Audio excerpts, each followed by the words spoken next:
السلام عليكم ورحمة الله تعالى وبركاته. بسم الله الرحمن الرحيم.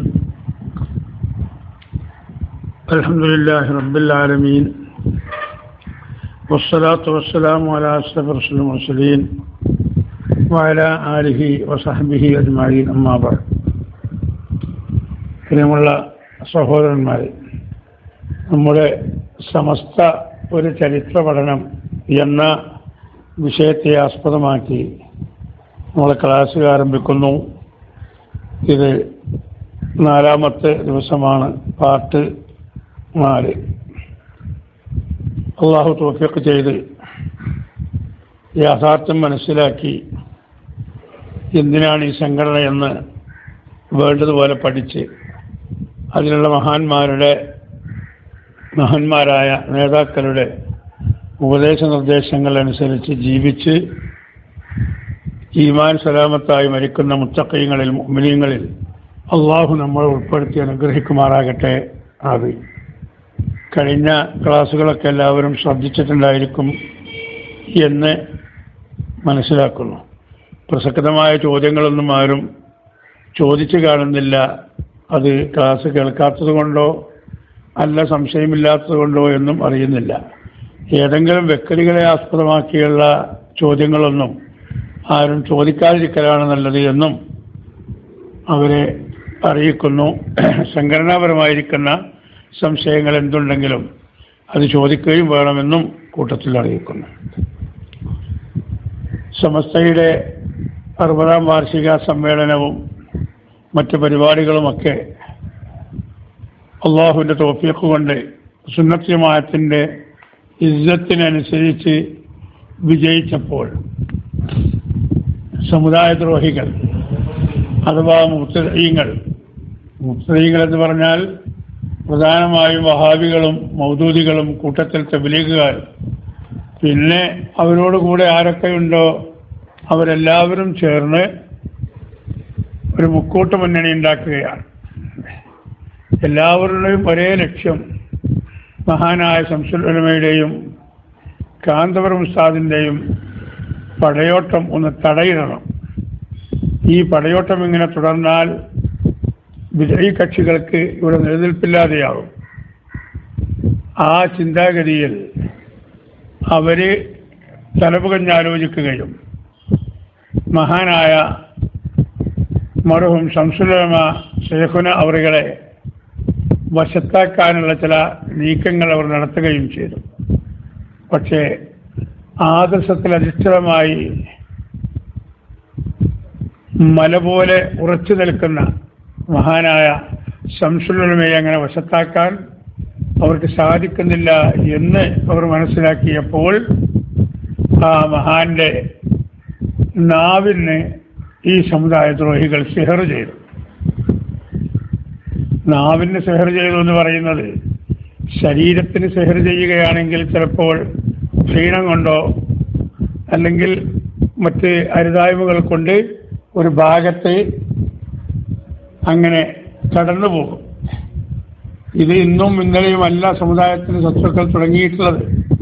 മഹാനായ അഷ്റഫുൽ സല്ലല്ലാഹു അലൈഹി വസല്ലമ തങ്ങൾ തൻ്റെ അനുയായികളുമായി ഇസ്ലാമിക ജൈത്രയാത്ര നടത്തുമ്പോൾ അന്നത്തെ സമുദായത്തിൻ്റെ ദ്രോഹികൾ അഥവാ യഹൂദികളോട് സമാന ചിന്താഗതി ഉണ്ടായിരുന്ന ആളുകളും കൂടിയാണ് അന്ന് മഹാനായ റസൂലുള്ളാഹി സ്വല്ലല്ലാഹു അലൈഹി വസല്ലം തങ്ങൾക്ക് സിഹർ ചെയ്തത്. ആ സിഹർ ശരീരത്തിനായിരുന്നു. അങ്ങനെ റസൂലുള്ള ക്ഷീണിച്ച് അവശനായി കിടക്കേണ്ടി വന്നു. അവസാനം മുഖറബായ മലക്ക് ജിബ്രീൽ അലൈഹിസ്സലാം മഹാനായ മീകായിൽ അലൈഹിസ്സലാം എന്ന മലായിക്കത്തുകൾ ഇറങ്ങി വന്ന് സൂറത്തുൽ ഫലഖും സൂറത്തുൻ നാസും റസൂലുള്ളാഹിന്റെ ശരീരത്തിൽ ഓതി മന്ത്രിച്ച് എന്നതിന് ശേഷമാണ് ആ സിഹർ റസൂലുള്ളാഹിക്ക് ബാത്തിലായത്. അപ്പോൾ ഈ സിഹർ ചെയ്യലും സിഹർ കൊണ്ട് ഈ പ്രവർത്തന ഗോതയിലുള്ളവരെ തടഞ്ഞു നിർത്തലുമൊക്കെ പണ്ടേ ഉള്ള കാര്യമാണ്. ആ നിലയ്ക്ക് ഈ സമുദായ ശത്രുക്കൾ ചിന്തിക്കുകയും അവരെ സിഹർ ചെയ്യാൻ തീരുമാനിക്കുകയും ചെയ്തപ്പോൾ അത് മഹാനായ ശംസുൽ ഉലമയുടെ നാവിന് മാത്രമായി അവർ സിഹർ ഒതുക്കി. കാരണം എന്തിനാ? നാവിന് സിഹർ ചെയ്ത് നാവ് കുഴഞ്ഞു പോകാൻ വേണ്ടിയല്ല, അല്ലെങ്കിൽ സംസാരിക്കാതിരിക്കാൻ വേണ്ടിയല്ല. ഇവരുദ്ദേശിച്ചതുപോലെ സുന്നത്ത് ജമാഅത്തിന് കോട്ടം തട്ടുന്ന രൂപത്തിലുള്ള സംസാര ശൈലി ബഹുമാനപ്പെട്ട ശംസുൽ ഉലമയിൽ നിന്നും ഉണ്ടാകണം. ആ ലക്ഷ്യത്തിലായിരുന്നു അവർ സിഹർ ചെയ്തത്. എന്തായിരുന്നു അതിൻ്റെ പരിണിതഫലം? നമുക്കൊന്ന് വിശകലനം ചെയ്യാം. മഹാനായ ശംസുൽ ഉലമയുടെ നീക്കങ്ങൾക്ക് തടയിടുക എന്ന ലക്ഷ്യത്തിലായിരുന്നു ഈ വേല അവർ ഒപ്പിച്ചത്. അങ്ങനെ രാമനാട്ടുകരയുള്ള പോയി അന്വേഷിച്ച് നോക്കിയാൽ വിവരം അറിയും. ഞാനിപ്പോൾ അത് മഹാനായ ശംസുൽ ഉലമ വഫാത്തായതിൻ്റെ പേരിലും 3-4 വർഷങ്ങൾ കൊണ്ട് അവർ ചെയ്ത ആ സിഹർ അത് സ്വയം ബാത്തിലായതിൻ്റെ പേരിലും ആ സിഹർ ചെയ്തതിനെ കുറിച്ച് കൂടുതൽ ഞാൻ വിശദീകരിക്കുന്നില്ല. കാരണം അത് അഭികാമ്യമല്ല എന്ന് മനസ്സിലാക്കി. അതിൻ്റെ പ്രകടമായ തെളിവായിരുന്നു മഹാനായ ശംസുൽ ഉലമ ഏതൊരു ആദർശം വെച്ച് പുലർത്തിയിരുന്നോ ആ ആദർശത്തിന് വിരുദ്ധമായി ബഹുമാനപ്പെട്ട ശംസുൽ ഉലമ അവர்கள் സംസാരിക്കാൻ തുടങ്ങി. രാഷ്ട്രീയത്തിനതീതമായി നാം ഇവിടെ പ്രവർത്തിക്കണം, രാഷ്ട്രീയക്കാരെ നാം മുഖവിലക്കെടുക്കരുത്, രാഷ്ട്രീയക്കാരെ ഒരു പാഠം പഠിപ്പിക്കുമെന്നൊക്കെ വളരെ ഉത്തരവാദിത്വ ബോധത്തോടുകൂടി പറഞ്ഞിരുന്ന അതേ ശംസുൽ ഉലമ തന്നെ മുസ്ലിം ലീഗിന്റെ ഓഫീസുകളൊക്കെ സുന്നത്ത് ജമാഅത്തിന്റെ ഓഫീസുകളാണെന്നും മുസ്ലിം ലീഗിൽ എല്ലാവരും അണിനിരക്കണമെന്നുമുള്ള പ്രസ്താവന പുറത്തു വന്നപ്പോൾ സുന്നി കൈരളി അന്താളിച്ചു പോയി. എന്താണ് ശംസുൽ ഉലമക്ക് ഇങ്ങനെ വ്യതിയാനം വരാനുള്ള കാരണമെന്ന് വരെ ചിന്തിച്ചു.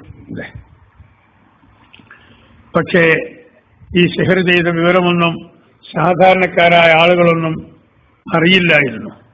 അങ്ങനെ ശംസുൽ ഉലമയുടെ ഈ പ്രസ്താവനയും അവിടുന്ന് അങ്ങോട്ടുള്ള നീക്കങ്ങൾ കണ്ടപ്പോൾ ആളുകളൊക്കെ വ്യാകുലപ്പെടാൻ തുടങ്ങി. മാത്രവുമല്ല, ആ ഇടക്കാണ് ഭിന്നിച്ചു നിന്നിരുന്ന 2 ലീഗുകാരും ഒരു ശരീഅത്തിന്റെ തുരുപ്പ് ചീട്ട് പിടിച്ച് അതിന്റെ പേരിൽ ഗതികിട്ട ഒരുപോലെ നടന്നിരുന്ന വിമത ലീഗുകാർ യൂണിയൻ ലീഗുകാരുടെ കാൽക്കൽ ചെന്ന് കേണപേക്ഷിച്ച് അവർ 2 പേരും കൂടി യോജിക്കുന്നു. 2 ലീഗും ഒന്നാകുന്നു. പേരിനന്ന് EN ശങ്കരൻ നമ്പൂതിരിപ്പാട് ശരീഅത്തിനെതിരെ സംസാരിച്ചു എന്ന ഒരു കാരണവുമുണ്ടായിരുന്നു. പക്ഷേ ഒരു കാര്യം, ഈ 2 ലീഗിലുമുള്ള മുബ്തദിഈങ്ങൾ വളരെ കൊല്ലമായി ശരീഅത്തിന് വിരുദ്ധമായി പ്രസംഗിക്കുകയും പ്രവർത്തിക്കുകയും ആ ശരീഅത്തിന് വിരുദ്ധമായ കാര്യങ്ങൾ ഈ രാജ്യത്തെ മുസ്ലിമീങ്ങൾ അടിച്ചേൽപ്പിക്കുകയും ചെയ്തിട്ട് അതൊന്നും കാണാനോ കേൾക്കാനോ ഈ മുസ്ലിം രാഷ്ട്രീയ കക്ഷികൾക്ക് സൗകര്യമില്ലായിരുന്നു. അല്ലെങ്കിൽ അവർ ബോധപൂർവം അതിനെതിരെ കണ്ണടച്ചു.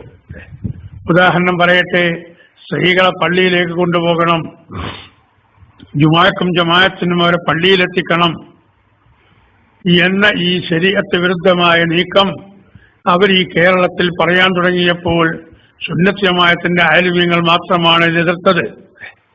മുസ്ലിങ്ങളുടെ സംഘടിത ശക്തി എന്ന് അവകാശപ്പെടുന്ന ഒരു രാഷ്ട്രീയ കക്ഷിയും നിങ്ങൾ അങ്ങനെ ചെയ്യരുത് എന്ന് പറയാൻ, ഈ ആലിമീങ്ങൾക്ക് പിന്തുണ നൽകാൻ ഒരു രാഷ്ട്രീയ കക്ഷിയും ഉണ്ടായിട്ടില്ല. വിശേഷിച്ച് മുസ്ലിം രാഷ്ട്രീയ കക്ഷി തീരെ ഉണ്ടായിട്ടില്ല.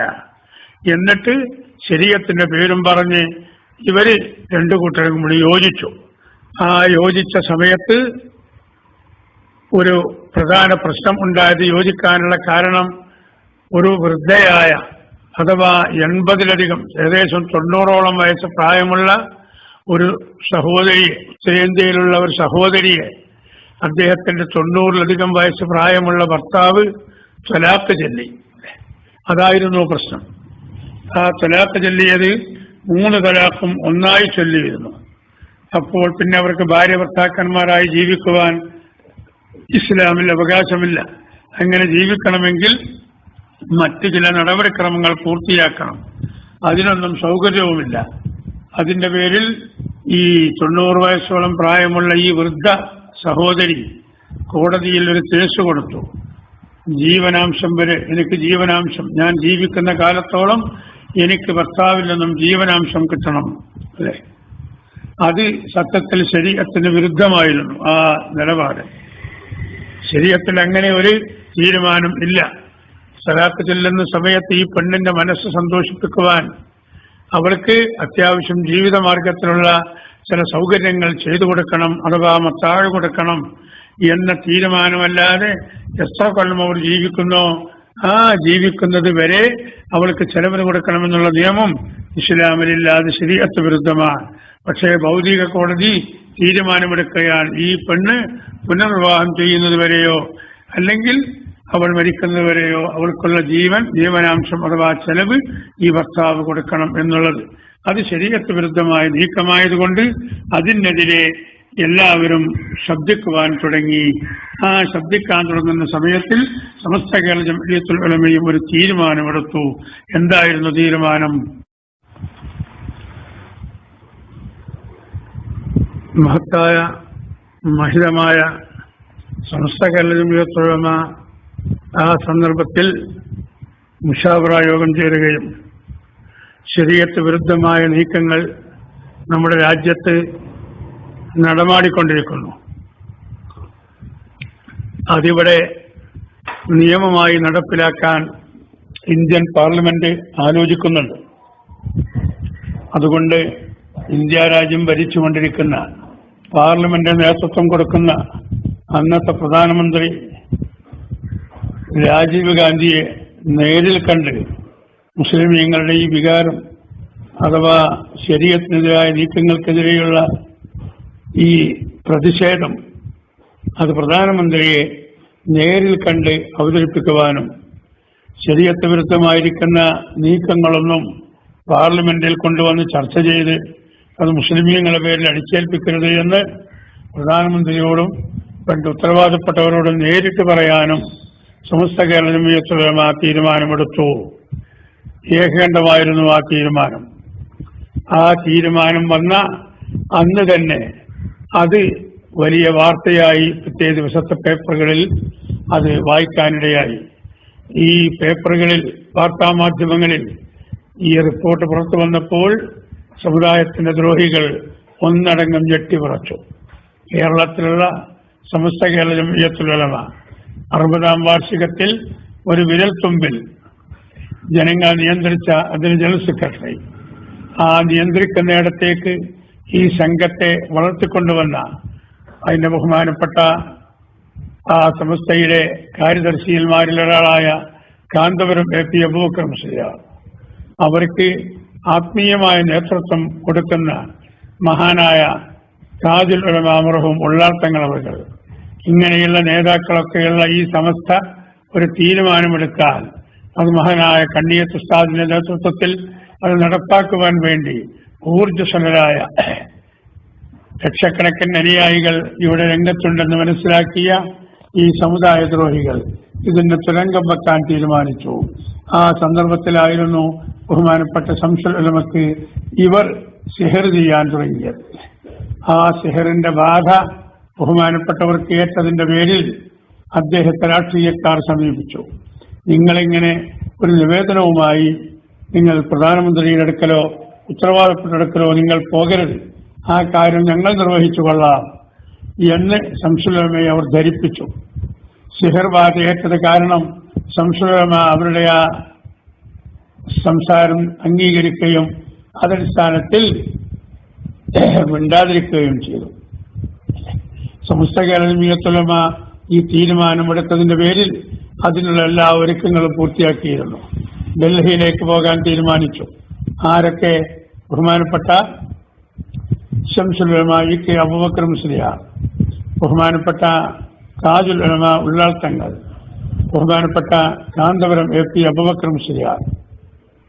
അവർക്ക് ലീഗൽ കാര്യങ്ങൾ വേണ്ടതുപോലെ കൈകാര്യം ചെയ്യാൻ സുന്നത്ത് ജമാഅത്തിന്റെ മുന്നണി പോരാളിയായ അഡ്വക്കേറ്റ് ഇസ്മായിൽ വഫാ സാഹിബ് അവർ പറഞ്ഞു. അങ്ങനെ പ്രധാനമന്ത്രിക്ക് കൊടുക്കേണ്ട നിവേദനങ്ങൾ അതുവരെ ചർച്ച ചെയ്ത് തീരുമാനിച്ച് അതിൻ്റെ ഒരു കുറിപ്പ് തയ്യാറാക്കി ആവശ്യമായിരിക്കുന്ന കാര്യങ്ങളൊക്കെ പൂർത്തിയാക്കി ഡൽഹിയിലേക്ക് പോകാൻ ടിക്കറ്റ് എടുത്ത് തീയതിയും തീരുമാനിച്ച സമയത്താണ് ബഹുമാനപ്പെട്ട ശംസുൽ ഉലമ പറയുന്നത് ഇപ്പോൾ അതിന്റെ ആവശ്യമില്ല, കാരണം അഖിലേന്ത്യാ അടിസ്ഥാനത്തിൽ മുസ്ലിം പേഴ്സണൽ ലോ ബോർഡ് എന്ന് പറഞ്ഞ ഒരു കമ്മിറ്റി, ഒരു സംഘടന അതിനു വേണ്ടി പ്രവർത്തിക്കുന്നുണ്ട്. അതുകൊണ്ട് നാം ഒറ്റക്കായി അങ്ങനെ അതിന് നീക്കം നടത്തേണ്ടതില്ല എന്ന ഒരു തീരുമാനമായിരുന്നു ബഹുമാനപ്പെട്ട ശംസുൽ ഉലമയുടെ ഭാഗത്തു നിന്നുണ്ടായത്. ആ തീരുമാനത്തിന്റെ പരിണതഫലം എന്തായിരുന്നു നമുക്കൊന്ന് ചർച്ച ചെയ്ത് നോക്കാം. ശംസുൽ ഉലമയിൽ നിന്നുള്ള ഈ തീരുമാനം സത്യത്തിൽ സുന്നി കേരളം പ്രതീക്ഷിച്ചതായിരുന്നില്ല. മഹാനായ ശംസുൽ ഉലമയുമായി നേതാക്കൾ അന്ന് ബന്ധപ്പെട്ടു. നേതാക്കൾ ബന്ധപ്പെട്ട് സംസാരിച്ചപ്പോൾ ഈ മറുപടി തന്നെയാണ് ശംസുൽ ഉലമയിൽ നിന്നും ഉണ്ടാകുന്നത് അല്ലെ.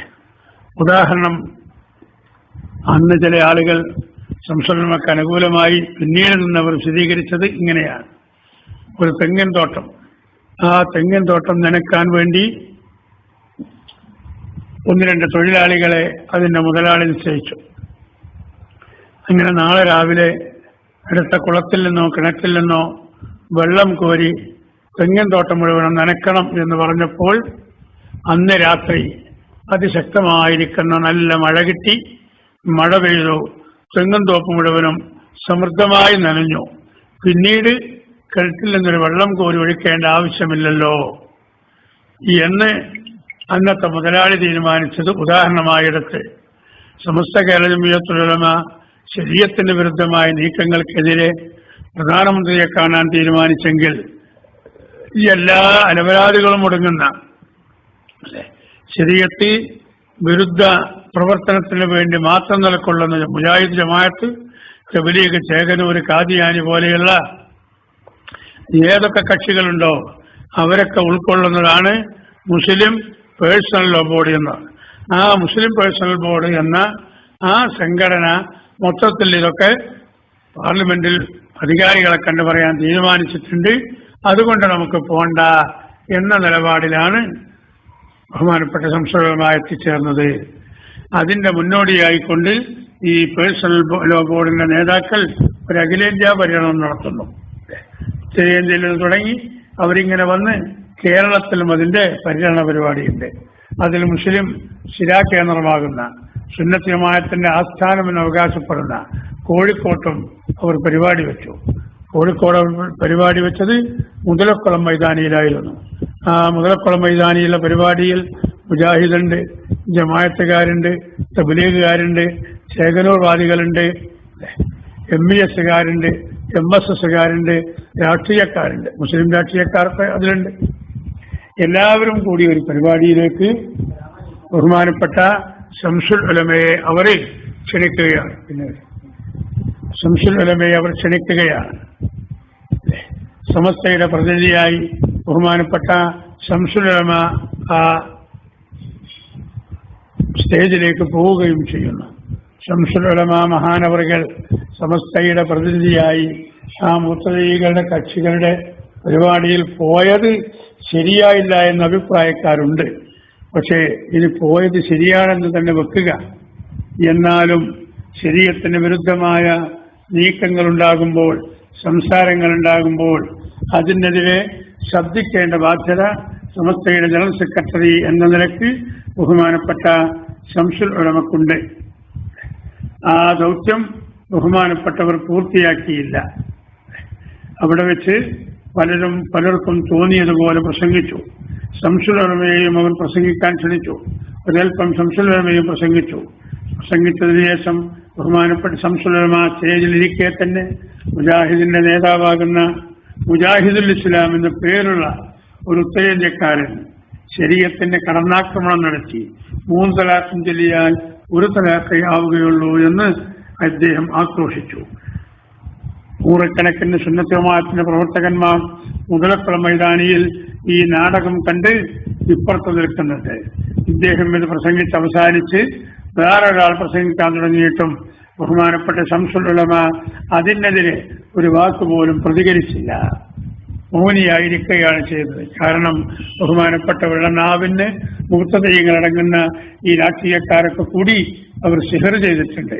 ആ സിഹർ ചെയ്തതിന്റെ പേരിൽ ബഹുമാനപ്പെട്ട ശംസുൽ ഉലമക്ക് അതിനെതിരെ പ്രതികരിക്കാനുള്ള പ്രതികരണശേഷി ഈ സിഹർ മൂലം നഷ്ടപ്പെട്ടു പോയിരുന്നു. ആ കാരണം കൊണ്ട് ക്ലപ്ത ഹൃദയനായി തന്റെ ഹൃദയത്തിലുണ്ട് ഈ പറഞ്ഞത് ശരിയല്ല, അതിനെതിരെ പ്രതികരിക്കണം, ആ പറഞ്ഞത് ശരിയല്ല എന്ന് പറയണമെന്നൊക്കെ തന്റെ മനസ്സിലുണ്ട്. പക്ഷേ തന്റെ നാവ് അതിന് വേണ്ടി വഴങ്ങുന്നില്ല.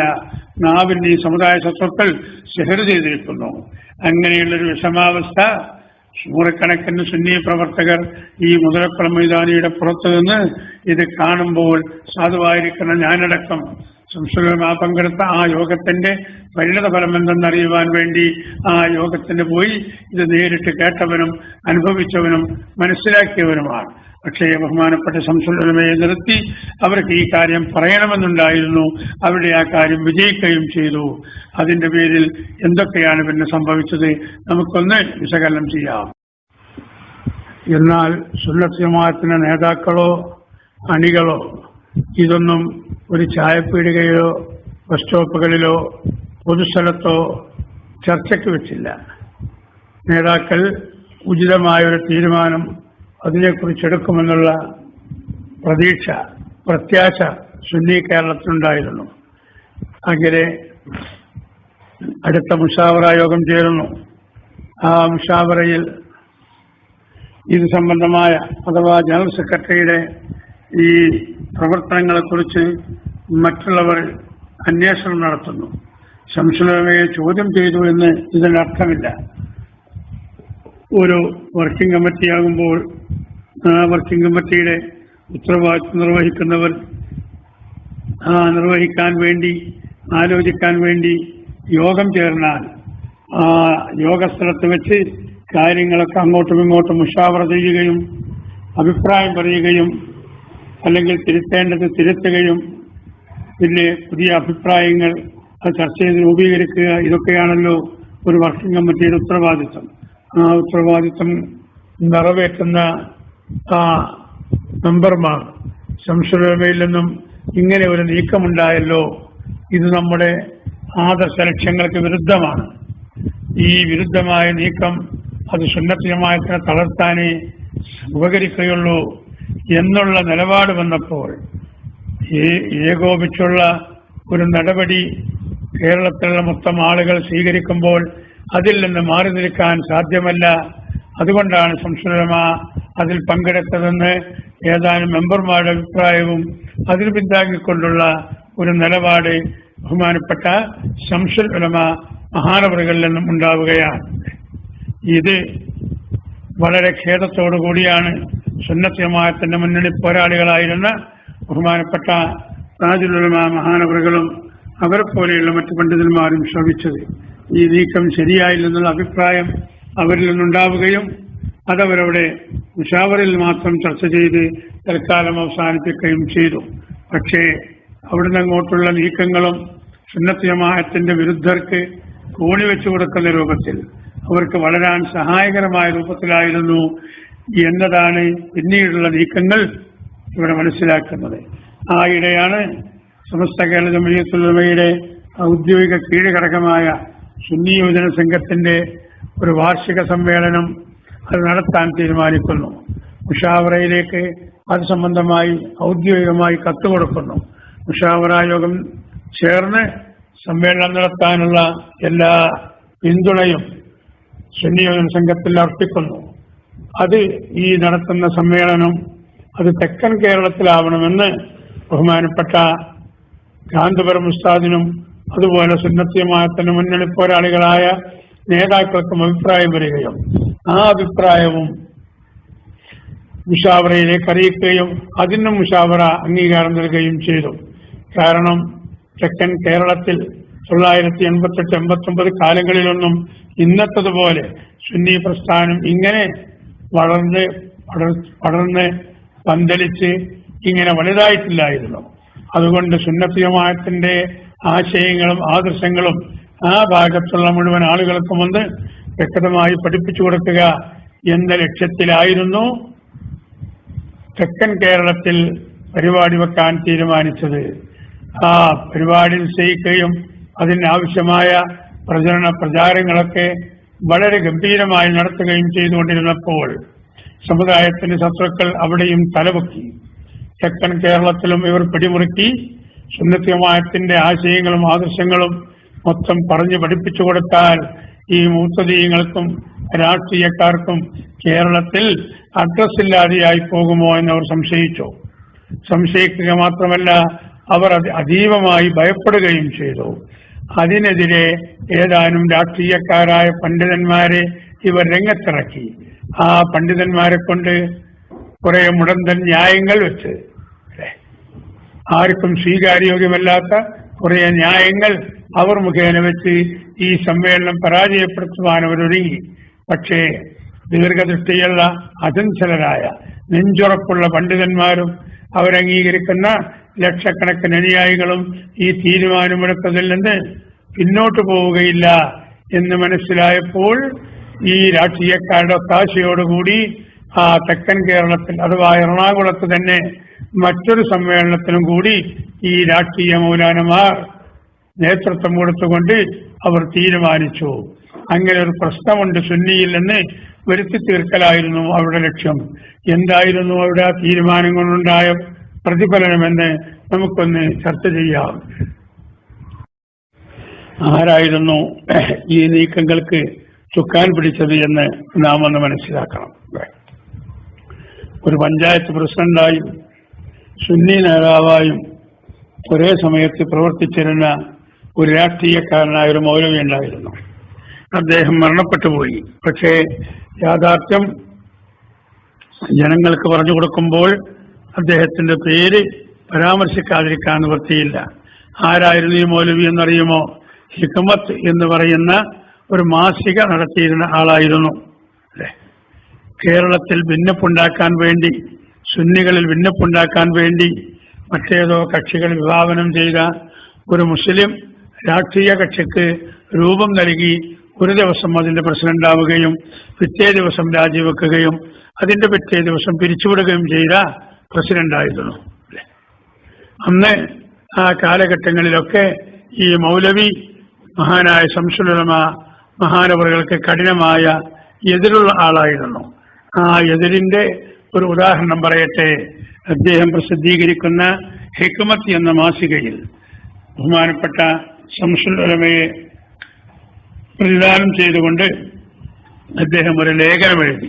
എന്താണ് ലേഖനം എഴുതാനുള്ള പശ്ചാത്തലം? തൃശ്ശൂർ ജില്ലയിലുള്ള ഏതാനും മഹല്ല് ഭാരവാഹികൾ ആ മഹല്ലിലുള്ള ഇസ്ലാമിക ചലനങ്ങളെ നിയന്ത്രിക്കുവാൻ ആ പള്ളികളൊക്കെ ഒരുമിച്ചുകൂടി, ആ മഹല്ലുകളൊക്കെ ഒരുമിച്ചുകൂടി അവർക്കൊരു ഖാദിയെ നിശ്ചയിക്കാൻ തീരുമാനിച്ചു. മഹാനായ ശംസുൽ ഉലമ ഇ.കെ. അബൂബക്കർ മുസ്ലിയാരെ ആ മഹല്ലുകളുടെ ഖാദിയാക്കാൻ ഏകകണ്ഠമായി അവർ തീരുമാനിച്ചു. ആ തീരുമാനത്തിന്റെ അടിസ്ഥാനത്തിൽ മഹാനായ ശംസുൽ ഉലമയെ അവർ സന്ദർശിക്കുകയും കാര്യങ്ങൾ ബോധ്യപ്പെടുത്തുകയും ശംസുൽ ഉലമ അത് അംഗീകരിക്കുകയും ആ അടിസ്ഥാനത്തിൽ ഒരു ദിവസം നിശ്ചയിച്ച് ആ ദിവസത്തിൽ തൃശ്ശൂർ ജില്ലയിൽ വെച്ച് ബഹുമാനപ്പെട്ട ശംസുൽ ഉലമയുടെ ഖാദി ആരോഹണ ചടങ്ങ് നടത്താൻ തീരുമാനിച്ച ആ ആഴ്ചയിൽ പുറത്തിറങ്ങിയ ഹിക്മത്ത് മാസികയിൽ അദ്ദേഹം എഴുതുന്നത് ഇങ്ങനെയാണ്. പലതും ശംസുൽ ഉലമയെ കുറിച്ച് എഴുതിയിട്ട് അത് മുഴുവനും ഞാനിവിടെ പരാമർശിക്കുന്നില്ല. അവസാനം അദ്ദേഹം എഴുതുന്നു, ഒരു ജില്ലയുടെ ഖാദി പോയിട്ട് ഒരു വില്ലേജിന്റെ ഖാദി പോലും ആകാൻ അർഹതയില്ലാത്തവനാണ് ഡിയാൻ. ഒന്നുകൂടി നിങ്ങൾ ശ്രദ്ധിക്കണം. ഒരു ജില്ലയുടെ ഖാദി പോയിട്ട് ഒരു വില്ലേജിന്റെ ഖാദിയാകാൻ, അല്ലെ? ഒരു ജില്ലയിൽ എത്രയോ വില്ലേജുകൾ ഉണ്ടാവും. വില്ലേജ് എന്ന് പറഞ്ഞാൽ ചെറിയ ഒരു റവന്യൂ അതിർത്തിയാണ്. ജില്ല വളരെ കൂടുതൽ വലുപ്പമുള്ള ഒരു അതിർത്തിയാണ്. ആ ജില്ലയിൽ ഖാദി പോയിട്ട് ഒരു വില്ലേജിന്റെ ഖാദിയാകാൻ പോലും അർഹത ഇല്ലാത്തവനാണ് ഡിയാൻ. ഡിയാൻ എന്നുള്ള പദം വളരെ മോശമായി ചിത്രീകരിക്കുന്ന ഒരു പദമാണ്. ആ പദം ഉപയോഗിച്ചുകൊണ്ടാണ് ബഹുമാനപ്പെട്ട ശംസുൽ ഉലമയെ ഇവർ അപകീർത്തിപ്പെടുത്തിയത്. ആ സന്ദർഭങ്ങളിൽ തന്നെയാണ് ഈ പഞ്ചായത്ത് പ്രസിഡന്റ് മൗലാനയും അതുപോലെ രാഷ്ട്രീയക്കാരുമൊക്കെ അവിടെ ഒത്താശയിലും മലപ്പുറത്ത് നിന്ന് പ്രസിദ്ധീകരിച്ചു കൊണ്ടിരിക്കുന്ന ഏറ്റവും വലിയ ശുദ്ധകൃതിയാകുന്ന മാപ്പിളനാടെന്ന ആ പത്രത്തിൽ അവർ ശംസുൽ ഉലമയെ കുറിച്ച് എഴുതുന്നത്, മനുഷ്യൻ ദുഷിച്ചാൽ മൃഗമാകും, മൃഗം ദുഷിച്ചാൽ ശംസുൽ ഉലമയാകും. അല്ലെ? ഇദ്ദേഹത്തിന് ശംസുൽ ഉലമ എന്ന പേരല്ല അഭികാമ്യം, ശൂസുൽ ഉലമ എന്ന പേരാണ്. ഇദ്ദേഹത്തിന്റെ തോലുരിഞ്ഞുകൊണ്ട് ചെരുപ്പുണ്ടാക്കണമെന്നുവരെ ബഹുമാനപ്പെട്ട ശംസുൽ ഉലമയെ അപകീർത്തിപ്പെടുത്താൻ എഴുതിയപ്പോൾ ഈ പഞ്ചായത്ത് പ്രസിഡന്റ് മൗലാനയും അവരനുകൂലിക്കുന്ന മറ്റ് രാഷ്ട്രീയ മൗലാനമാരും അണ്ണാക്കിൽ പിണ്ണാക്ക് കുടുങ്ങിയതുപോലെ ഇതിനെതിരെ സമസ്തയുടെ സെക്രട്ടറിക്കെതിരെ സുന്നത്ത് ജമാഅത്തിന്റെ മുന്നണി പോരാളിക്കെതിരെ ഈ രാഷ്ട്രീയ ഭിക്ഷാന്തേഹികൾ ഇങ്ങനെയുള്ള ജൽപ്പനങ്ങളൊക്കെ നടത്തിയിട്ട് ഒരു വാക്ക് പോലും ഉരിയാടാതെ മാളത്തിൽ ഒളിച്ചിരിക്കുകയായിരുന്നു എന്ന യാഥാർത്ഥ്യം പ്രിയമുള്ള സഹോദരന്മാരെ ഞാനും നിങ്ങളും മനസ്സിലാക്കണം. ഇത് കേൾക്കുമ്പോൾ ചിലപ്പോൾ ചില ആളുകൾക്ക് പൊള്ളുന്നുണ്ടാകും. പക്ഷേ സത്യം പറയുമ്പോൾ അവർക്ക് പൊള്ളിയാലോ പൊള്ളിയിട്ടില്ലെങ്കിലോ നമുക്കത് പ്രശ്നമല്ല. ഉള്ളതുപോലെ ജനങ്ങളെ പഠിപ്പിക്കുക എന്നതാണ് നമ്മുടെ ദൗത്യം. ആ ദൗത്യം നടപ്പാക്കാൻ വേണ്ടി മാത്രം പറയട്ടെ, മഹാനായ ശംസുൽ ഉലമയെ ഇത്രമാത്രം അപകീർത്തിപ്പെടുത്തിയ, തന്റെ മനസ്സ് ഇത്രമാത്രം വേദനിപ്പിച്ച ഒരു കക്ഷി വഹാബികൾ പോലും നേരിട്ട് ചെയ്തിട്ടില്ല എന്നത് ഇവിടെ വളരെയധികം പ്രസ്താവ്യമാണ്. അങ്ങനെ എല്ലാ നിലക്കും ശംസുൽ ഉലമയെ അംഗീകരിക്കുന്ന പണ്ഡിതന്മാരെ കുറിച്ച് എന്താണ് ഈ ക്ഷുദ്രകൃതി മാപ്പിള എഴുതിയത്? ഒരണ്ടനും കുറെ അടകോടന്മാരുമെന്നാണ്. മഹാനായ ശംസുൽ ഉലമയെ കുറിച്ച് അണ്ടനെന്നും ശംസുൽ ഉലമയെ അംഗീകരിക്കുന്ന 10,000-കണക്കിന് പണ്ഡിതന്മാരെ അടകോടന്മാരെന്നും ചിത്രീകരിച്ച് ഈ സമുദായത്തിന് തന്നെ ദുഷ്പേരുണ്ടാക്കാൻ ഈ രാഷ്ട്രീയ ഭിക്ഷാന്തേഹികൾ ഒരുങ്ങിയപ്പോൾ അതിനെതിരെ സംസാരിക്കുവാനും ഇവരാരും ഒരുങ്ങിയില്ല. അപ്പോഴൊക്കെ മഹാനായ കാന്തപുരം ഉസ്താദ് അവറുകൾ കെ അബൂബക്കർ മുസ്ലിയാരുടെ മഹത്വവും അവരുടെ ഇൽമിന്റെ ആഴവും അവരുടെ ആ വലിപ്പവുമൊക്കെ ജനങ്ങൾക്ക് പറഞ്ഞു പഠിപ്പിച്ചു കൊടുക്കുകയായിരുന്നു. എന്നിട്ടാണ് ഇവരിപ്പോൾ മോങ്ങുന്നത്. ഈ കെ അബൂബക്കർ മുസ്ലിയാരുടെ കുരുത്തക്കേട് സമ്പാദിച്ച ആളാണ് കെ പി അബൂബക്കർ മുസ്ലിയാരെന്ന്. സത്യം ഇവർ മനസ്സിലാക്കിയിട്ടുണ്ടോ? ഒട്ടും മനസ്സിലാക്കിയിട്ടില്ല. അങ്ങനെ ഈ മഹാനായ പണ്ഡിതനെ അപകീർത്തിപ്പെടുത്താൻ ഒരുങ്ങുന്ന സന്ദർഭം കൂടിയായിരുന്നു ഈ സമ്മേളനം തീരുമാനിച്ചത്. പക്ഷേ സുന്നി കേരളം സമ്മേളനം ഏറ്റെടുത്തു. എന്തായിരുന്നു സമ്മേളനത്തിന്റെ സ്ഥിതി? അങ്ങനെ സുന്നത്ത് ജമാഅത്തിന്റെ സമ്മേളനം പരാജയപ്പെടുത്താൻ ഈ മൗലവിയുടെ നേതൃത്വത്തിൽ മധ്യ കേരള സമ്മേളനം എന്ന് പറഞ്ഞ് മറ്റൊരു സമ്മേളനത്തെ അവർ കോപ്പുകൂട്ടി. ആ സമ്മേളനം വിജയിച്ചോ പരാജയപ്പെട്ടോ എന്നുള്ളതല്ല. കഴിഞ്ഞ വ്യാഴാഴ്ച സുന്നത്ത് ജമാഅത്തിന്റെ പ്രവർത്തകന്മാർ മഞ്ചേരി ഡിവിഷൻ ഓഫീസിലേക്ക്, എഫ്ബോർഡിന്റെ ഡിവിഷൻ ഓഫീസിലേക്ക് മാർച്ച് നടത്താൻ തീരുമാനിച്ചപ്പോൾ അമ്പലക്കടവൻ മറ്റൊരു മാർച്ച് മലപ്പുറത്ത് പ്രഖ്യാപിച്ച് ഇളിഭ്യരായതുപോലെ, അഥവാ ജനങ്ങളുടെ ഒരു പ്രതികരണവും അതിലില്ലാതെ വളരെ കുറഞ്ഞ ഏതാനും മൂത്തു നരച്ച 10-100 എസ്കക്കാരല്ലാതെ മറ്റൊരാളെയും മലപ്പുറത്തേക്ക് കിട്ടിയില്ല. എന്നിട്ട് അവർ 100% മുഖം കുത്തി മലപ്പുറത്ത് വീണ കാഴ്ചയാണ് ഇപ്പോൾ നാം കണ്ടതെങ്കിൽ, അതുപോലെ സുന്നത്ത് ജമാഅത്തിന്റെ മഹത്തായിരിക്കുന്ന ഈ സമ്മേളനം അത് പരാജയപ്പെടുത്താൻ വേണ്ടി ഈ മൗലവി എറണാകുളത്തൊരു സമ്മേളനം നിശ്ചയിച്ചെങ്കിൽ ആ സമ്മേളനം അവർ എങ്ങനെയൊക്കെ നടത്തി എന്നാണ് കേൾക്കുന്നത്. അല്ലാഹു അഅലം. ആ സമ്മേളനം തീരുമാനിച്ചത് ഇങ്ങനെ 2 സമ്മേളനമുണ്ട്, അതുകൊണ്ട് ആ സമ്മേളനം നിർത്തിവെക്കണം. സുന്നത്ത് ജമാഅത്തിന്റെ അഥവാ SYSന്റെ വാർഷിക സമ്മേളനം നിർത്തിവെക്കണം. എന്നിട്ട് ഈ സമുദായ ശത്രുക്കൾക്ക് വളം നൽകണം. അതായിരുന്നു ഈ രാഷ്ട്രീയ മൗലാനമാരുടെ തീരുമാനം. പക്ഷേ ആ തീരുമാനം സുന്നി കേരളത്തിന് സ്വീകാര്യമല്ലായിരുന്നു.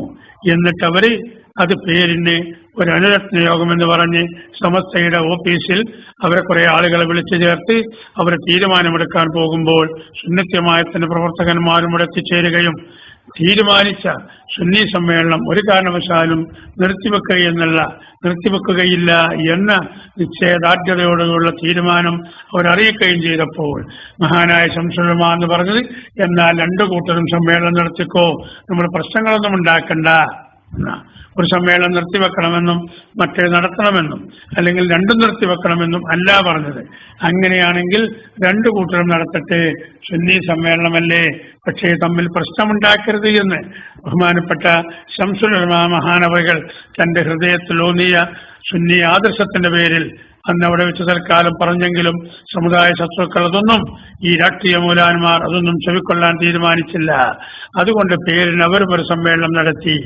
എന്നിട്ട് സുന്നി സംഘത്തിന്റെ സമ്മേളനം നിശ്ചിത തീയതിക്ക് അവിടെ നടക്കാൻ തീരുമാനിക്കുകയും അത് നടക്കുമെന്ന് ഉറപ്പാവുകയും ചെയ്തപ്പോൾ ഈ രാഷ്ട്രീയ മൗലാനമാർ രാഷ്ട്രീയക്കാരെ വിളിച്ചു ചേർത്ത് മുസ്ലിം ലീഗിന്റെ ഹൈ പവർ കമ്മിറ്റി ചേർന്ന് അന്ന് മഹാനായ മർഹൂം ശിഹാബ് തങ്ങളാണ് മുസ്ലിം ലീഗിന്റെ പ്രസിഡന്റ്, ബി അബ്ദുൽ കോയ എന്നിവരാണ് അതിന്റെ ജനറൽ സെക്രട്ടറി. എന്നിട്ട് ഇതിനു വേണ്ടി മാത്രം ഒരു യോഗം കോഴിക്കോട്ട് അവർ ചേർന്നു. അവർ ചർച്ച ചെയ്തു. അവരുടെ പത്രമാകുന്ന ചന്ദ്രികയുടെ, മുസ്ലിം ലീഗിന്റെ മുഖപത്രമായ ചന്ദ്രികയുടെ ഫസ്റ്റ് പേജിൽ ഏറ്റവും വലിയ വെണ്ടക്കാക്ഷരത്തിൽ ഈ കേരളത്തിലുള്ള മുസ്ലിമീങ്ങളോട് അവർ ആഹ്വാനം ചെയ്തു. അവരുടെ സമ്മേളനത്തിൽ പങ്കെടുക്കരുത്, തങ്ങൾ ബി അല്ലേ. ആ ഹെഡിങ് ഇങ്ങനെയായിരുന്നു: അവരുടെ സമ്മേളനത്തിൽ പങ്കെടുക്കരുത്, തങ്ങൾ ബി. ചില ആളുകളെ കണ്ട് തെറ്റിദ്ധരിച്ചു. ബി അബ്ദുൽ കോയ തന്നെയാണ് ജനറൽ സെക്രട്ടറി എന്നറിയാത്ത, അല്ലെങ്കിൽ തോനെ അതിനെക്കുറിച്ചൊന്നും ചിന്തിക്കാത്ത ലീഗുകാരായ പലരും ഇതാലോചിച്ചു. അവര് ചില തീരുമാനങ്ങളെടുക്കുകയാണ് മനസ്സിൽ. ഈ സമ്മേളനത്തിന് പോകണ്ട എന്ന് പറഞ്ഞ് തങ്ങളും തങ്ങളുടെ ഭാര്യ ബീവിയുമാണെന്ന് പോലും ഇതൊക്കെ ബസ് സ്റ്റോപ്പുകളിൽ ചർച്ച ചെയ്തതാണ്. തങ്ങൾക്ക് ചർച്ച ചെയ്ത് തീരുമാനിച്ചാൽ പോരെ, സമ്മേളനത്തിന് പോകണ്ട എന്ന് ബീവിയെ കൂട്ടി തീരുമാനിക്കണോ എന്നൊക്കെ നിരക്ഷരരായിരിക്കുന്ന ആളുകൾ ചായപ്പീടികയിലും ബസ് സ്റ്റോപ്പുകളിലും ചർച്ച ചെയ്യുന്ന അവസ്ഥ വരെ ഉണ്ടായി. സത്യത്തിൽ അതിന് പ്രസിഡന്റിന്റെയും ജനറൽ സെക്രട്ടറിയുടെയും ചുരുക്കപ്പേര് കൊടുത്തതാണ്. ആ സമ്മേളനങ്ങളിൽ, അവരുടെ സമ്മേളനങ്ങളിൽ പങ്കെടുക്കരുത്, തങ്ങൾ ബി. അഥവാ പ്രസിഡന്റും സെക്രട്ടറിയും മുത്തഫഖ് അലൈഹിയായിട്ട് പറഞ്ഞാൽ പിന്നെ കേരളത്തിലുള്ള ആളുകളൊന്നും ഈ സമ്മേളനത്തിൽ സംബന്ധിക്കുകയില്ല എന്നാണ് അവർ മനസ്സിലാക്കിയത്. പക്ഷേ അവർക്ക് തെറ്റി. കാസർഗോഡ് ഭാഗത്ത് നിന്ന് എറണാകുളത്തേക്ക് പോയിരുന്ന സുന്നി പ്രവർത്തകന്മാരുടെ വാഹനം, അതിന്റെ ഒരു ഭാഗത്ത് മുസ്ലിം ലീഗിന്റെ കൊടിയും മറുഭാഗത്ത് SYSന്റെ കൊടിയും കെട്ടി. അവിടെ നിന്ന് വരുന്ന ചില ആളുകൾ ഈ പ്രതിഷേധം അറിയിക്കുവാൻ നാഷണൽ ഹൈവേയിൽ നിന്നും അല്പം മാറി പാണക്കാട് റോഡ് ടച്ച് ചെയ്തുകൊണ്ടാണ് അവർ എറണാകുളത്തേക്ക് പോയിരുന്നത്. കാരണം സുന്നികളുടെ പ്രതിഷേധം ബഹുമാനപ്പെട്ട തങ്ങളെ മൗനമായി അതൊന്ന് അറിയിക്കുക. തങ്ങളെ എന്തെങ്കിലും പറഞ്ഞിട്ടോ തങ്ങൾക്കത് മുദ്രാവാക്യം വിളിച്ചിട്ടോ കാര്യമില്ല. കാരണം ഒരു കാരണവശാലും സയ്യിദന്മാർക്കെതിരെ മുദ്രാവാക്യം വിളിക്കാൻ പാടില്ല എന്ന് പഠിച്ചവരാണ്, അത് പഠിപ്പിച്ചവരാണ് സുന്നത്ത് ജമാഅത്തിന്റെ നേതാക്കളും, അത് അംഗീകരിച്ചവരാണ് സുന്നത്ത് ജമാഅത്തിന്റെ അണികളും. അതുകൊണ്ട് ഈ പ്രതിഷേധം തങ്ങളെ ഒന്ന് അറിയിക്കണം. അറിയിക്കാനുള്ള മാർഗം രണ്ട് കൊടിയും ഈ വാഹനത്തിൽ കെട്ടി എറണാകുളത്തേക്ക് പോവുക. പോകുന്ന സമയത്ത് പാണക്കാട് കൂടെ സുന്നി സംഘത്തിന് മുദ്രാവാക്യം വിളിച്ചുകൊണ്ട് തക്ബീർ ചൊല്ലിക്കൊണ്ട് തഹ്ലീൽ ചൊല്ലിക്കൊണ്ട് പോവുക. ഇത് കാണുന്ന തങ്ങൾ കണ്ണു തുറന്ന് ചിന്തിക്കട്ടെ, ഞങ്ങൾ സുന്നികളുമാണ്, ഞങ്ങൾ ലീഗുകാരുമാണെന്ന്. അതിനു വേണ്ടിയായിരുന്നു ആ പ്രവർത്തനം വടക്കോട്ടെന്ന് വന്നവർ ചെയ്തത് എന്നുകൂടി ഈ അവസരത്തിൽ നാം ഓർക്കണം. ആ സമ്മേളനം എങ്ങനെയാണ് വിജയിച്ചത് നമുക്കൊന്ന് ചർച്ച ചെയ്യാം. ചന്ദ്രികാദിന പത്രത്തിൽ വലിയ അക്ഷരത്തിൽ ഇങ്ങനെയുള്ള ഒരു റിപ്പോർട്ട്, സമ്മേളനം തുടങ്ങുന്ന അന്നത്തെ ദിവസം അഥവാ അതിന്റെ ക്യാമ്പുകളും കൺവെൻഷനുകളും ഒക്കെ തുടങ്ങുന്ന ദിവസം എറണാകുളത്തായിരുന്ന നേതാക്കളും പ്രവർത്തകരായ എന്നെ പോലെയുള്ളവരുമൊക്കെ അന്നിറങ്ങിയ ആ പത്രം അത് വായിച്ചു നോക്കുമ്പോൾ സത്യത്തിൽ ഒരു പരിഭ്രാന്തി വന്നു. കാരണം കേരളത്തിലുള്ള ഒരു പ്രബല രാഷ്ട്രീയ കക്ഷിയാണ് ഈ പ്രഖ്യാപനം നടത്തിയിട്ടുള്ളത്. ആ പ്രഖ്യാപനം എന്താകും? നമ്മുടെ സമ്മേളനം എവിടെയെത്തും? ആളുകൾ കൂടുകയില്ലേ? കാര്യമായും വരേണ്ടത് വടക്കൻ കേരളത്തിൽ നിന്നാണ്. കണ്ണൂർ, കാസർഗോഡ്, കോഴിക്കോട്, മലപ്പുറം ജില്ലകളിൽ നിന്നാണ് പ്രധാനമായും ആളുകൾ എറണാകുളത്തെത്തേണ്ടത്. ഈ ജില്ലകളിലൊക്കെ അടിസ്ഥാനമുള്ള വേരൂന്നിയിട്ടുള്ള ഒരു രാഷ്ട്രീയ കക്ഷിയുടെ പ്രഗത്ഭരായ നേതാക്കളാണ് ഈ സമ്മേളനത്തിൽ പങ്കെടുക്കരുതെന്ന് ജനങ്ങളോട് അറിയിച്ചിട്ടുള്ളത്. ആ നിലയ്ക്ക് സമ്മേളനം എന്താകുമെന്നുള്ള ഒരു ചെറിയ ഭീതി മനസ്സിലുണ്ടായിരുന്നു. പക്ഷേ മഹാനായ CM വലിയുള്ളാഹി തുടങ്ങിയ മഹാന്മാരുടെയും നേതാക്കളുടെയും ഒക്കെ ആശീർവാദങ്ങളും പിന്തുണയും അതിനുള്ളതിന്റെ പേരിൽ ഒരു ഉറച്ച വിശ്വാസമുണ്ടായിരുന്നു. സമ്മേളനം എന്തായിരുന്നാലും വിജയിക്കും. അല്ലെ? മഹാനായ താജുൽ ഉലമ മഹാനവറുകൾ ബഹുമാനപ്പെട്ടവരെന്ന് CM വലിയുള്ളാഹിയെ നേരിട്ട് സന്ദർശിച്ചു. CM വലിയുള്ളാഹിയോട് കാര്യങ്ങളൊക്കെ വിശദമായിട്ട് പറഞ്ഞു. CM വലിയുള്ളാഹി പറഞ്ഞു, നിങ്ങൾ പോകണം, പോയാൽ മാത്രം പോരാ, ജനങ്ങളെ ഉത്ബോധിപ്പിച്ച് തങ്ങൾ പ്രസംഗിക്കണം. ഹക്കിന്റെ ഭാഗത്താണ് തങ്ങൾ. ഞാൻ പറയുന്നു, തങ്ങൾ പോകണം. ഹക്ക് അള്ളാഹു വിജയിപ്പിക്കുക തന്നെ ചെയ്യും. തങ്ങളുള്ളത് ഹക്കിന്റെ ഭാഗത്താണ്. ഇങ്ങനെയുള്ള നിർദ്ദേശങ്ങളൊക്കെ മഹാന്മാരിൽ നിന്ന് ലഭിച്ചതിന് പേരിൽ ആത്മവിശ്വാസമുണ്ടായിരുന്നു. അങ്ങനെ മൂന്നാമത്തെ ദിവസം അഥവാ പൊതുസമ്മേളനം നടക്കുന്ന അന്ന് ഞായറാഴ്ച രാവിലെ ആളുകളിങ്ങനെ സമ്മേളനഗിരിയിലേക്ക് ഒറ്റയും തെറ്റയുമായി വാഹനങ്ങൾ ഇങ്ങനെ എത്താൻ തുടങ്ങി. ഒരു 10-11 മണിയായപ്പോൾ കുറെ ആളുകളൊക്കെ എത്തിയിട്ടുണ്ട്. എന്നാലും ബഹുഭൂരിപക്ഷം ആളുകളും വന്നു കാണുന്നില്ല. മഹാനായ മർഹൂം പാറന്നൂർ PP മൊഹീദ്ദീൻ കുട്ടി മുസ്ലിയാരും ഞാനും അടക്കമുള്ള ഏതാനും പ്രവർത്തകർ എറണാകുളത്തിന്റെ തൊട്ടുപ്പുറത്തുള്ള ആലുവ വരെ നമ്മളൊന്ന് പോയി പരിശോധിക്കാൻ തീരുമാനിച്ചു. ഞങ്ങളൊരു വാഹനവും എടുത്ത് ആലുവയിലെത്തി നോക്കുമ്പോൾ ആലുവ മണൽ തീരം അല്ലെ, അതിവിശാലമായ മണൽ തീരമാണ് ആലുവയിലുള്ളതിലെ. ആലുവ ശിവരാത്രി എല്ലാവരും കേട്ടിട്ടുണ്ടായിരിക്കും. ആ ശിവരാത്രിയിൽ അന്ന് സഹോദര സമുദായങ്ങളുടെ ലക്ഷ്യങ്ങൾ ഒരുമിച്ച് കൂടാൻ സൗകര്യമുള്ള മണൽ പരപ്പാണ് ആലുവയിലുള്ളത്. ആ മണൽ പരപ്പിലിതാ വടക്കൻ കേരളത്തിലുള്ള ആർജവുമുള്ള സുന്നത്യമായത്തിന്റെ കർമ്മയോഗികൾ നേരത്തെ കാലത്തെ നാട്ടിൽ നിന്ന് പുറപ്പെട്ട് അവർ ഭക്ഷണപ്പൊതിയുമായി വന്ന് വെള്ളവുമായി വന്ന് നല്ല സൗകര്യപ്രദമായി കുളിക്കാൻ സൗകര്യമുള്ള, വിശ്രമിക്കാൻ സൗകര്യമുള്ള ഈ വിശാലമായ മണൽപ്പരപ്പിൽ തങ്ങൾ വന്ന വാഹനങ്ങൾ, ബസ്സുകളും കാറുകളും അതുപോലെയുള്ള വാഹനങ്ങളുമൊക്കെ ആയിരക്കണക്കിന് നിരനിരയായി നിർത്തിയിട്ട് ഈ പ്രവർത്തകന്മാർ ഈ പുഴയിൽ നിന്ന് തീരത്ത് നിന്ന് കുളിക്കുന്നു, കുറെ ആളുകൾ നിസ്കരിക്കുന്നു, കുറെ ആളുകൾ ഭക്ഷണം കഴിക്കുന്നു, വിശ്രമിക്കുന്നു.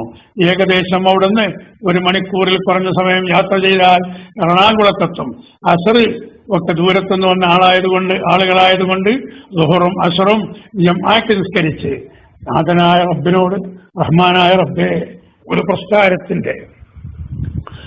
ഒരു പ്രസ്ഥാനത്തിന്റെ വളർച്ചയ്ക്ക് വേണ്ടിയാണ്, അതിന്റെ ഉയർത്തെഴുന്നേൽപ്പിന് വേണ്ടിയാണ്, അതിന്റെ ഇജ്ജത്തിന് വേണ്ടിയാണ് ഈ കിലോമീറ്ററുകൾ താണ്ടി അങ്ങകലെ കാസർഗോഡിന്റെ വടക്കേ അറ്റം മുതൽ എല്ലാ ഭാഗത്തുനിന്നുമുള്ള പ്രവർത്തകരായ ഞങ്ങൾ ഇവിടെ എത്തിച്ചേർന്നിട്ടുള്ളത്.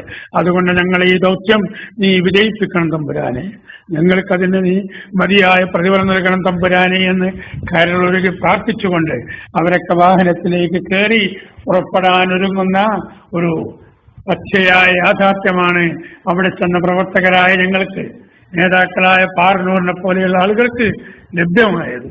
സത്യത്തിൽ ആ കാഴ്ച കണ്ട് ഞങ്ങളുടെ കണ്ണിൽ നിന്നും അന്ന് കണ്ണുനീർത്തിയ ഒരവസ്ഥ പോലും ഉണ്ടായിട്ടുണ്ട്. പ്രിയമുള്ള സഹോദരന്മാരെ, വേദനയോടുകൂടിയല്ലാതെ ഈ കാര്യങ്ങളൊന്നും ഇപ്പോഴും നമുക്ക് സ്മരിക്കാൻ സാധ്യമല്ല.